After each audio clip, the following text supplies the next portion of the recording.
how to fix iPhone Wi-Fi not working.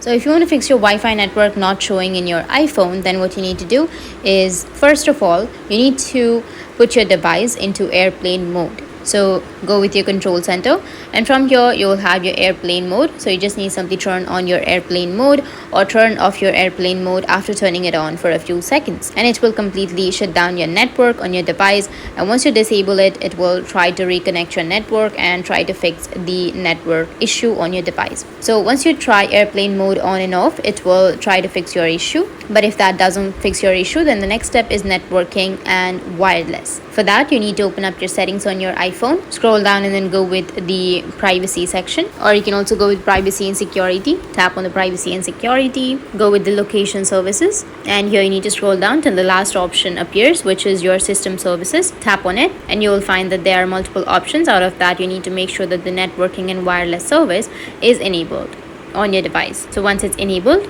then your problem will be fixed. Or you can just toggle it on and off, and it might fix your problem. It will rescan your Wi-Fi network and your Wi-Fi options, and it will fix. But if that doesn't fix your problem, then the third solution is resetting your network settings. To reset your network settings, you can go to your settings again, and under settings you need to just scroll down and go with the general section. Under general, scroll all the way down again, tap on transfer or reset iPhone, tap on reset, which is on the bottom, and here you need to go with reset network settings. Once you reset your network settings, it may ask you for your phone password, and after entering your password, it will reset, and after that your problem might be fixed. If that doesn't fix your problem, then the next solution is you need to check for your updates. So you can go back, and from here, if you have any software updates available, as you can see I have right here, so tap on software update available and make sure that your automatic updates are turned on. And if you have any updates, then you just need simply go and install it. After installing the updates, your problem will be fixed. So these were the few fixes, and if you have any questions, feel free to comment below.